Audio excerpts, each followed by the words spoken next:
It's time to talk about June's Journey, a hidden object mystery game with a captivating detective story. When you're playing, you solve a mind-teasing mystery of the roaring 1920s while you dive into June's captivating quest to uncover a scandalous family secret and solve her sister's murder. It's mystery, it's danger, and it's romance, and you never know where the next chapter's gonna take you. If that wasn't fun enough, you get to customize your very own luxurious island estate. Seriously, I cannot stop playing. I am already on the third chapter and I just started recently. Join me back in time in the glamorous 1920s. June needs your help, detective. Download June's Journey for free today on iOS and Android. Join all the listeners who are listening right now ad-free by clicking subscribe on Apple Podcast, going to patreon.com/themurderdiariespod, or in Spotify, search The Murder Diaries ad-free. Welcome to The Murder Diaries. I'm Natalie. And I'm Paige. On a spring evening in 2016, Bianca Carrasco disappeared without a trace from near her San Antonio home after an argument with her husband. She had recently asked for a divorce, and there was a verbal altercation after they had put their children to bed. What exactly happened next is unclear. And 7 years on, Bianca's sister Jovanna is still fighting for answers about what happened to her sister that night. This is Bianca's story. Used to think it's in my head, but I'm walking with the dead. Bianca was born on July 21st, 1986. And from an early age, Bianca's home life was rocky, with Bianca and her older sister Jovanna growing up without their mom. Jovanna actually told us in our exclusive interview with her that their mother is currently in prison serving a lengthy sentence. She didn't elaborate further, and really, the details don't have any impact on Bianca's story, so we're not going to be addressing it further. Jovanna and Bianca's friend Julie participated in an exclusive interview with us at The Murder Diaries. They described Bianca as caring, funny, and only serious when she had to be. She was the kind of person that you wanted to be around. She loved to dance and sing, and her kids meant the world to her. As an 18-year-old, Bianca met and fell in love with Joe Daniel Carrasco, who went by his middle name Daniel, so that's how we'll refer to him throughout this case coverage. Now, Daniel's actually 11 years older than Bianca, and he had previously been married to Bianca's aunt. However, it's important to understand that Bianca didn't meet him until after he had separated from her aunt, and she didn't grow up thinking of him as an uncle. The aunt is her mother's sister, and as I already mentioned, Bianca's mom wasn't around when she was growing up.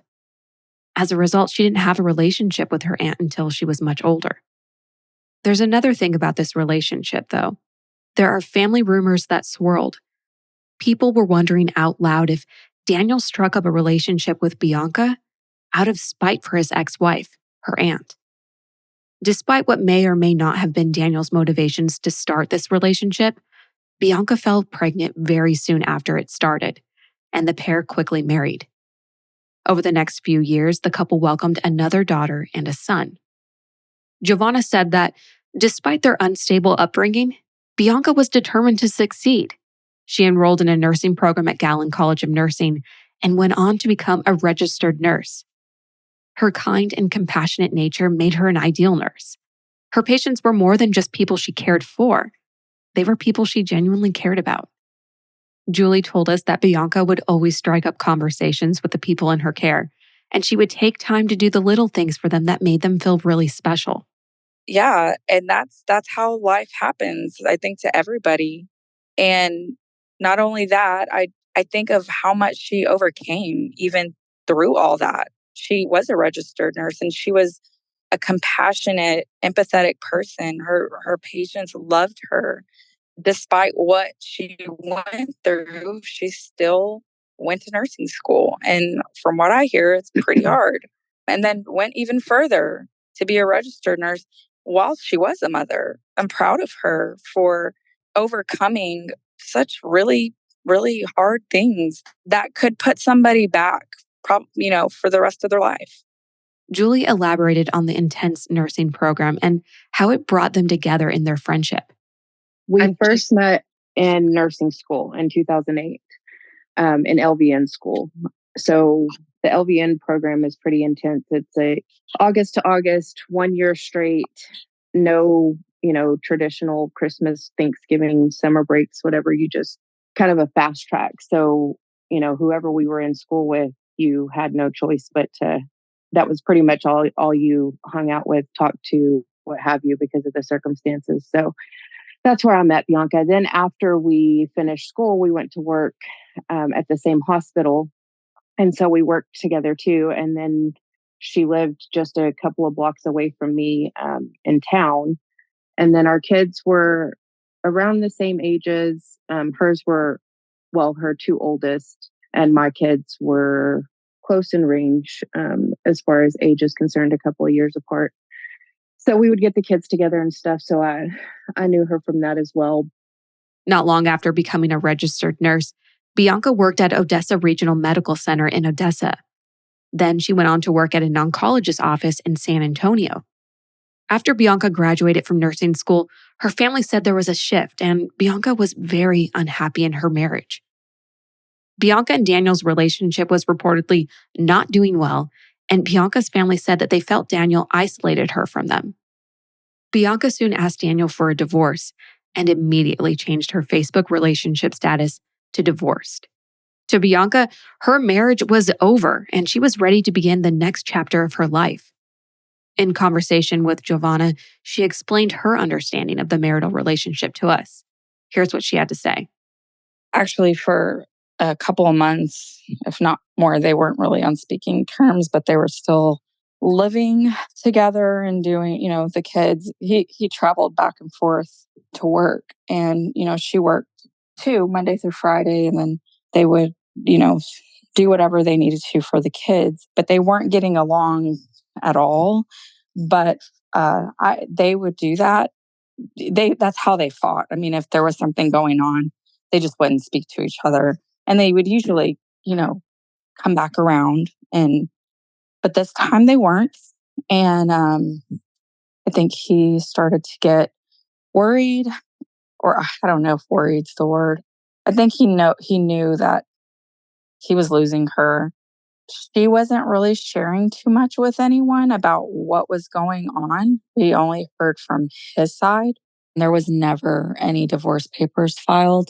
I think he said that. Yes. He actually told me that they had decided, because there was nothing to fight over, is what he said, that they had drawn up their own divorce papers, like to file it themselves instead of getting attorneys, and that they were all filled out and she just had to sign them. But that was not true. Not true. Yeah, not true.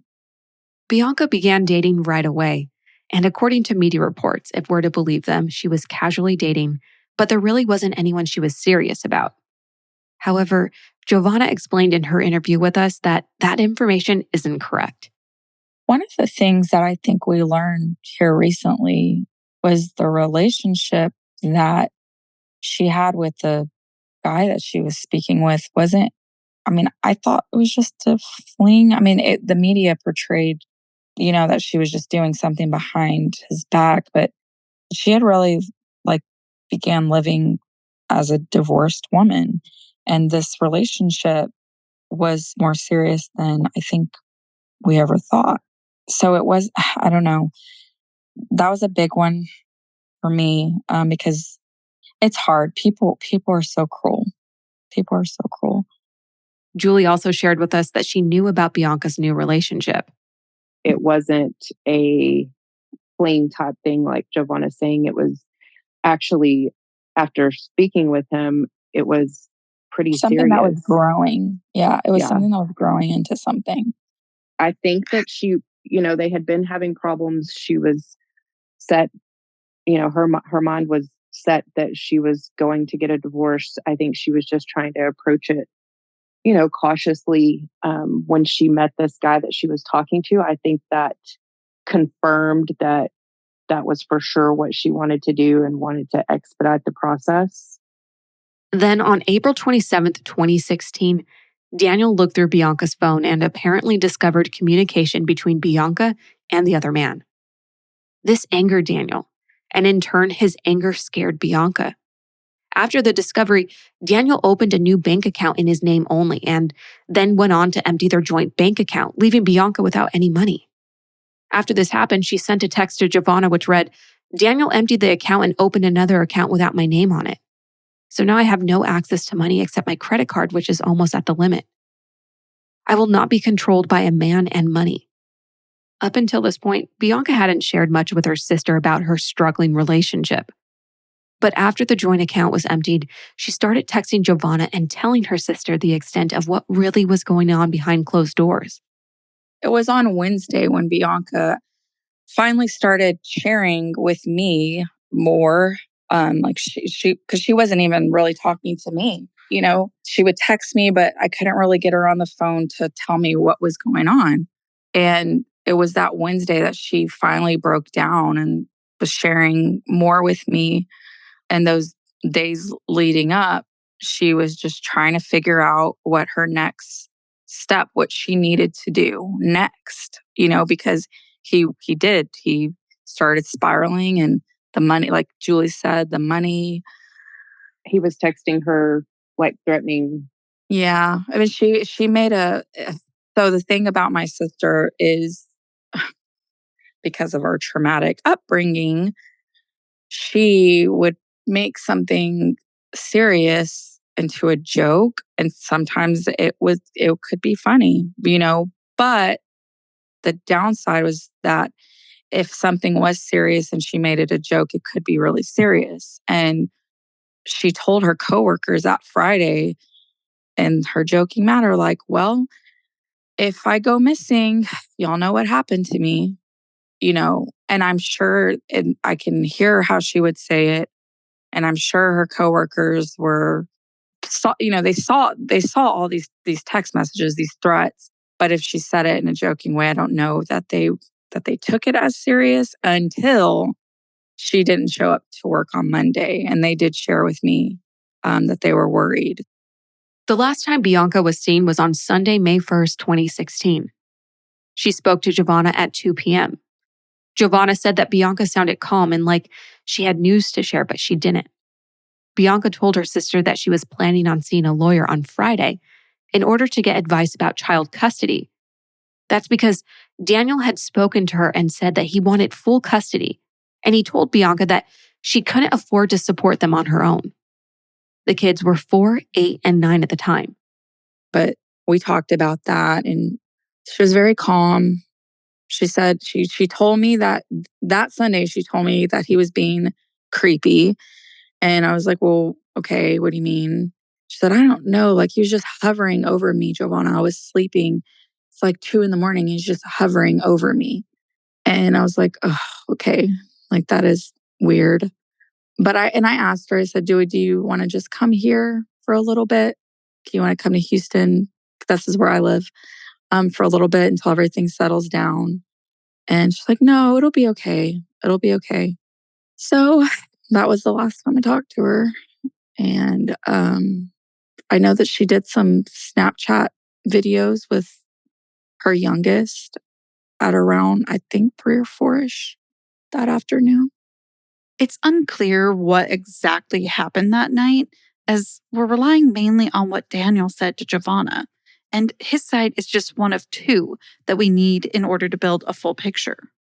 According to the police report that was later filed, Bianca and Daniel had an argument that evening. Julie adds that it was after Bianca had arrived back home after running some errands, and they had put the kids to bed. Daniel said that following the argument, he took their youngest child and left the home, leaving the 2 older children behind with Bianca. Jovanna said she didn't know her sister was missing until around 4 p.m. the following day, Monday the 2nd. Bianca didn't show up to work that morning, and her coworkers were super concerned as it wasn't like her to not call in if she couldn't make it into work. Jovanna then tried to get a hold of Daniel to see if he had seen Bianca, and she was finally able to get a hold of him late on Monday. And I was trying to get a hold of him, but he wasn't answering. And usually he did. He would have told me.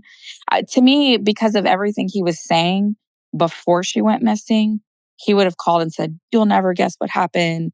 We got into a fight and she walked away." Something like that, because that's how he sounded before. But when he finally answered my phone call that Monday afternoon, he sounded so calm. And I said, "Hey, I can't get a hold of Bianca and her phone is off. What's going on?" And he was like, "I don't know. She left last night." And I was like, "What do you mean she left?" And he said, "Well, yeah, we were getting in, we were fighting and she started walking off." And I said, "Like, you saw her walking? You saw her walking?" And he said, "Yes, I saw her. I passed her." I said, "Without her car?" And I asked him, I said, "Did she have her purse?" And he was like, "Oh, I don't know." He told me, "I don't know." That day, he told me, "I don't know." And I said, "Okay." And my impression is that he took the youngest child with him. Yes, but this is the thing. He had been sharing everything with me, going through their argument stuff and all of that. So I knew, I knew his behavior and I knew when it shifted. I knew when it shifted to panic, to irrational, to you need to go to sleep and chill out. When it shifted to nothing. So that Monday, when I tried to call her, it went straight to voicemail. So I tried all day and nothing. Media reports say that Daniel left in a truck. However, Julie said that he was actually in a car. It's a minor detail, but it's one that she feels is important to clarify. It's a small detail that probably doesn't seem like it means much in the whole realm of this story, but a lot of people say that he took his truck, that he was driving a truck at the time. And it wasn't a truck. He was actually driving a car. So that night after they had the argument, he took off and went back to Odessa that night. It looks like by records and stuff, he probably left a little after 10, but he wasn't in a truck. He was with the youngest and they were in a car, which not to project what happened or whatever, but to me, that makes a big difference because you've got a truck with an open bed versus a car with a trunk. Daniel also said that after he left, Bianca left the house, leaving her 2 older children unattended. He said he knew this because he saw her walking and passed her in his vehicle as he drove by. Daniel said he figured she was just going for a walk to clear her head and that she would go right back to the house to be with their 2 older children. He told you that he thought she would go back or something? Yeah. He said that, she knew that he had to go to work and that they were arguing like in the front yard and that she took off walking down the street telling him that she was leaving. And he was like, "Well, you can't leave because I am." And that she was like insistent that she was leaving so that he needed to stay there with the kids. And I was like, "Okay, but so you just drove off knowing that she was walking down the street and left the kids there?" And she was he said, "Yeah, but I thought she was going to go back." And it's important to note that after that sighting by Daniel, Bianca was never seen again. Her phone either died or was turned off at 10:22 p.m., which was so out of character for her. Like most of us these days, Bianca always had her phone on and on her, and it wasn't like her to turn it off or let it run out of battery. But the thing is, since Sunday night, her phone was turned off or last pinged at 10:22, has never come back on, and no one has seen her. He was the last person to see her. Not only was Jovanna concerned about the whereabouts of her sister, but she was also concerned about the well-being of her young niece and nephew, who, as we know, had been left home alone. Okay. I said, "So where are the kids?" And at this point, still never told me that he took the youngest one with him. I had no idea. I said, "So where are the kids?" And he said, "They're at home." I said, "Alone? Like they're just home alone?" He was like, "Yeah, I've called them. They're okay." And at that point, to me, it was about the kids. I got frustrated. At that point, I said, "You guys need to stop fighting. Stop fighting. Look what now the kids are alone and that's not okay. Y'all need to figure out your stuff separately because this is hurting them." And I said, "Do you want me to come get them? I can come get them so y'all can work things out, but something needs to stop because it's not good." He's like, no, it'll be okay. And I was like, well, just telling him my thoughts. Like, okay, well, I'm going to call her work. And if she doesn't go to work tomorrow, then, we'll see. Then Bianca didn't show up for work on Tuesday, and Jovanna began to really worry. She got her other sisters to post on Facebook about Bianca, asking if anyone had seen or heard from her in the past 2 days. Jovanna wasn't on social media, so she relied on other family members and friends to help spread the news about her sister going missing. It was then that Jovanna decided that if Bianca hadn't shown up to work the next day, that she would contact the police and file a missing persons report. The next day rolled around and Jovanna contacted Bianca's work and Daniel. And neither had heard from Bianca. That's when Daniel told Jovanna not to call and leave her sister be, suggesting Bianca was with one of those other guys. And that was the first time Jovanna heard panic in Daniel's voice. He's like, no, just leave her be. Don't call the police. I was like, Daniel, I am. I said, something's not right.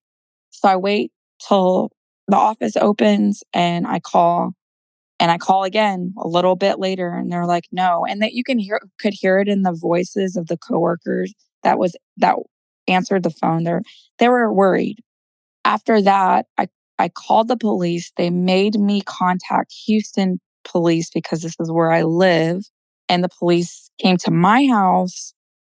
Jovanna told the police everything she knew, hoping that any small detail would help the police locate her sister. She told the investigators that she was worried for Bianca and told them about the marital issues in the Carrasco home. Jovanna also gave the police the name of the man that Bianca had been seeing. The officer asked Jovanna why Daniel didn't call the police, and Jovanna said she didn't know. The officer then asked her for Daniel's number and called him from Jovanna's house, putting him on speakerphone. And here's the kicker. When the phone is answered, the officer asks for Daniel, and Daniel responds that it's the wrong number and hangs up. Jovanna said she was confused because Daniel knew she was calling the police, and she didn't know why he would lie and say that it was a wrong number. Jovanna then went through the process of having the missing persons file transferred from Houston, where she lived, to San Antonio, where Bianca went missing.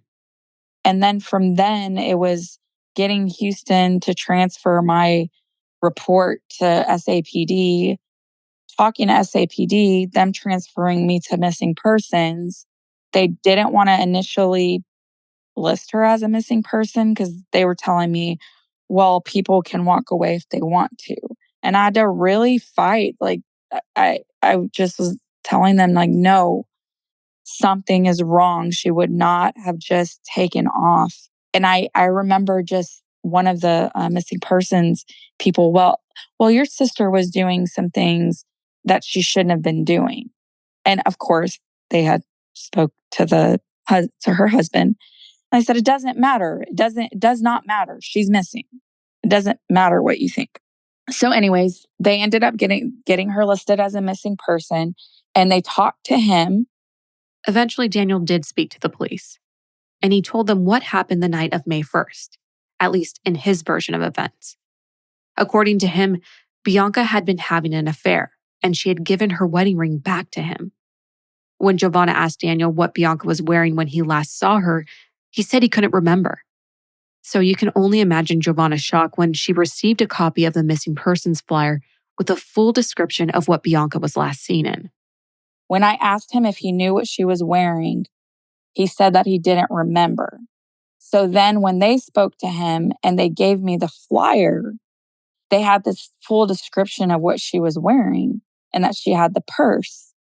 And I just thought, I was just like, wow, why did he tell me that he didn't remember and that she didn't have her purse? And there was a lot of little things like that. A couple days after Bianca disappeared, a report was made to CPS, and the 3 children were removed from Daniel's care, and thus placed in the care of their Aunt Jovanna. CPS got involved that Wednesday because they went to talk to the older kids. Someone called CPS. I'm not sure. We think it was the daycare that the youngest one went to, but they were also worried because the youngest one didn't go to daycare either. And I don't know if they heard that she went missing. I don't know what prompted them to call. They said that she was making outcries of her parents arguing.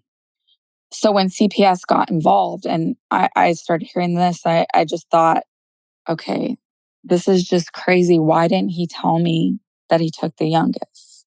Yeah, they were removed that week because there was just a lot of lying going on, especially about the little one. He told them that she was with him and they wanted proof. They immediately, and with having a missing mother, it was urgent that they removed them. And I had them for 6 months and they had to give them back. And they've been in their father's custody since then. So for a few years. Correct. After the kids were returned to their father's custody, all communication stopped. Jovanna and the rest of the family have been cut off completely and haven't received any communication or updates from them in years. With Bianca officially listed as a missing person, the investigation into her disappearance could finally begin. And the investigators started with the man Bianca had been seeing, who they were quick to locate. When officers arrived at his home, he wasn't there, but his mom was, and she spoke with investigators. She told them that her son had a woman stay over on April 30th, who left around 4 a.m. on May 1st, though she wasn't able to conclusively say that the woman was Bianca. Bianca's family have been told that after further investigation, this man has been cleared and isn't under any suspicion. Bianca and Daniel's home was searched by San Antonio PD. They brought in scent dogs and used luminol to test for blood. Bianca's car was searched. Bianca's family was told that Daniel's vehicle had been searched. However, they later found out that it hadn't. The searching turned up very few clues and nothing that could aid in an investigation. Daniel was asked to undergo a polygraph test, which he agreed to. However, his lawyer advised him not to take the test and it was never completed. As far as Bianca's family is aware, this is the last time Daniel cooperated with law enforcement. He says he went to that night to Odessa to work, but at that time he didn't have a job. He had quit his job. That's how irrational he was being. He quit his job in Odessa so that he could be at home in San Antonio. That's a big one. It invalidates his entire alibi. Correct. Neighbors organized searches of the neighborhood, and volunteers combed the area looking for any sign of Bianca, but their search was in vain. Texas EquiSearch, an organization that works with law enforcement, were given permission to search the neighborhood by the San Antonio PD. They used dogs, drones, and ATVs, but they didn't find any clues. EquiSearch will only search locations given to them by the police, and they have asked the San Antonio PD for more locations of interest so they can search them. But the police haven't given any more information. They were given the neighborhood as a search location because that's where Bianca's cell phone last pinged before it died or was turned off. Bianca's family wants the location where Daniel's phone pinged to be searched as well. However, police aren't able to give those locations because it's a violation of his privacy. From the beginning of the investigation, Bianca's family have requested that the San Antonio PD request investigation assistance from the Texas Rangers. However, their requests were repeatedly denied until recently. Although the police haven't agreed to call in the Rangers, they have said that they're open to working with them in the future if they feel like the case will benefit from it. And after 7 years of being told no, this is progress, albeit small. Bianca's family have used PIs over the years. However, the San Antonio PD has been unwilling to share any information with them that isn't publicly available online. So none of the PIs have been able to gain any traction with the case.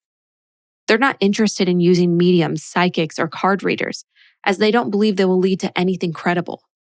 So where does that leave the search for Bianca Carrasco? The case is still open and Bianca is still considered a missing person. San Antonio PD have never named a suspect in Bianca's disappearance. Here's what Jovanna had to say about the status of her sister's case. We have a new investigator on the case. An organization, Project Absentis, is helping us. That's pretty new, but they are they're starting from the ground up. We're super thankful for that. because there wasn't anything really being done. And there was a lot of things that were missed in the beginning that could have been done. So that part is pretty frustrating. Since her disappearance on May 1st, 2016, Bianca hasn't accessed her bank accounts. In fact, the $500 that was in her checking account is considered unclaimed property after the bank closed the account in 2020 due to inactivity. Bianca hasn't used or renewed her driver's license or nursing license.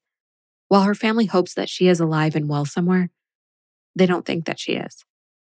They have submitted familial DNA and dental records to be used if unidentified remains that match Bianca's description are discovered. Jovanna and Julie are committed to keeping Bianca's memory alive and to fighting for justice for her. I'd say people have been so awesome that have been there since like the beginning. They just keep sharing and they never give up. They never stop praying.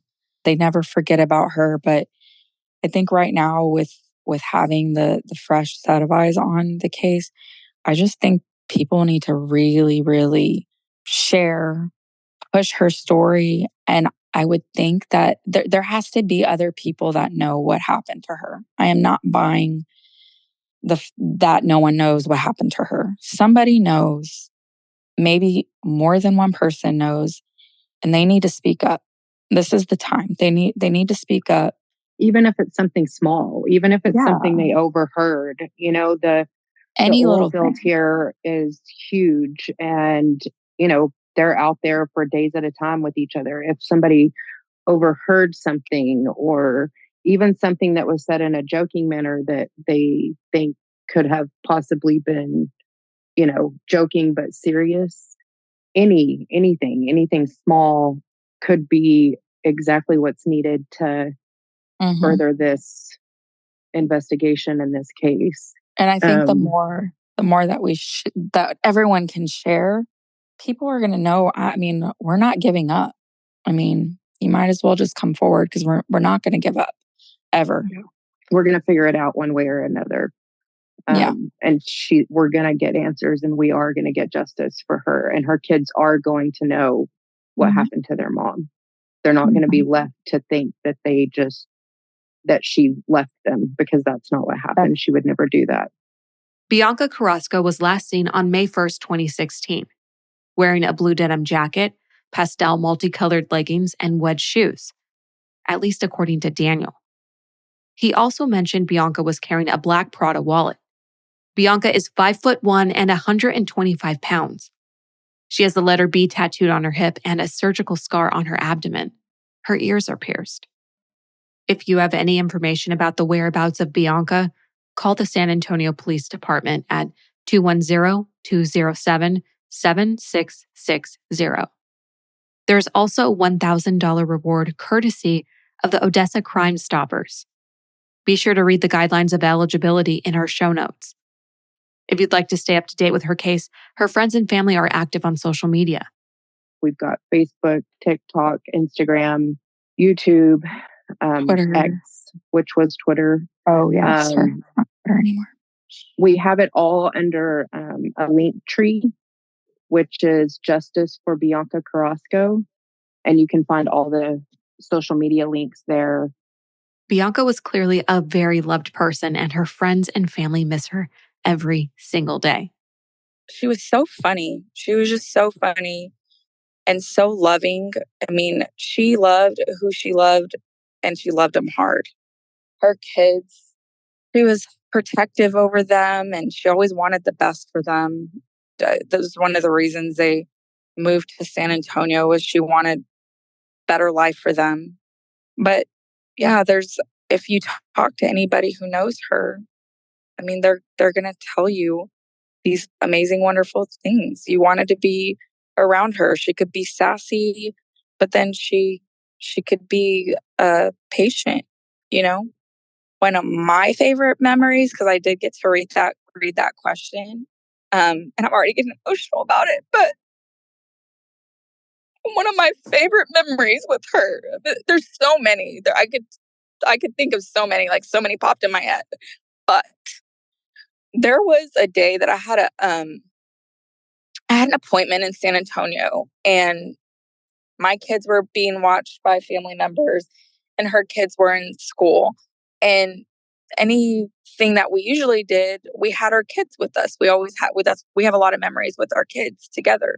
And prior to kids, we were teenagers. So we never really had time together without kids as an adult, like as a legitimate adult that has money or has a vehicle or anything like that. But I came down and she was off and we just had the best day. We just walked around the river walk, had lunch and laughed and it was just a great day because it was like a different phase of our life and something that we never got to experience together. And it's just something that, I mean, I just cherish big time. She loved to dance too. She loved to dance. We would play. Remember when what was it? That Dance Dance Revolution was big. Yes. I mean, she was the winner. Matter of fact, I think she kind of disliked my husband because he was the only one that could beat her. She was funny. She was very funny. She was serious when she had to be, but only when she had to be. Otherwise, she was very sarcastic. I am too. So we just always, it was like a stand-up comedy when we were together, just feeding off of each other and laughing and not being serious. But as a nurse, she was very compassionate. She took her, taking care of her patients was priority. And she always wanted to make sure that she gave the best care. And, like Jovanna said, all of her patients loved her.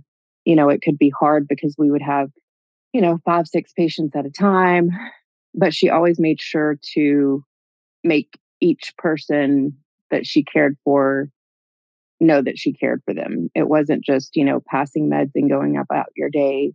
She would have conversations with them, just take the time to do the little things to let them know they were more than just a patient in the hospital bed.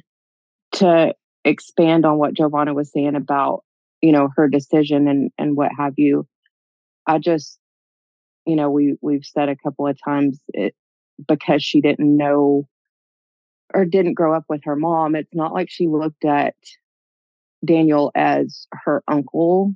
She didn't meet him until she was 18 years old after going through some really hard things.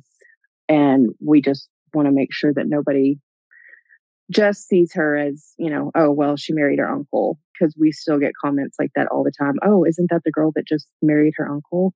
That's completely unrelated to everything that has happened with her going missing. That decision didn't cause her to go missing. That decision didn't, it's just something that we want to make sure that people understand and don't focus on. As far as a favorite memory, the one that sticks in my mind always whenever I think back about Bianca is me and the kids were in the car driving and she called and she was like, "Hey, I have a question and I'm being serious, so don't laugh at me." And I was like, "Okay." She's like, "No, like seriously, Julie, I'm being serious. And I know you're going to laugh and don't laugh because I really want to know." And I was like, "Oh, okay, Bianca, I'll try. What is it?" She said, "Can you teach me how to Dougie?" And my kids were in the car and it was like on the Bluetooth or whatever that hooked to the car speakers. And we all just busted out laughing. And I was like, "Bianca," she said, "I told you I was being serious and not to laugh." And I was like, "Okay, well, that's not what I was expecting you to say." She was like, "But I'm serious. Can you teach me how to Dougie?" And I was like, "Well, I can't, but my son probably can." And she goes, "Okay, for real. Next time I'm over there, I want him to teach me how to Dougie." So I recorded him on the phone and sent it to her. And so she kind of self-teaches herself off of his video. And then the next time she came over, she was like, "Okay, I think I got it." But she asked my son Donovan, "Can you watch me to make sure that I'm doing it right?" And she literally does the Dougie there at my house to get his approval that she has learned how to do it right. And she did. And she was so proud of herself because she learned how to Dougie. But that just, every time I think of it, just because of the whole song and I it had can just come hear her. out, and I can hear her saying it too. Make sure you follow us on all of our socials at the Murder Diaries Pod. And until then, Stay safe. bye. Seeking the truth never gets old. Introducing June's Journey, the free-to-play mobile game that will immerse you in a thrilling murder mystery. Join June Parker as she uncovers hidden objects and clues to solve her sister's death in a beautifully illustrated world set in the Roaring '20s. With new chapters added every week, the excitement never ends. Download June's Journey now on your Android or iOS device, or play on PC through Facebook Games.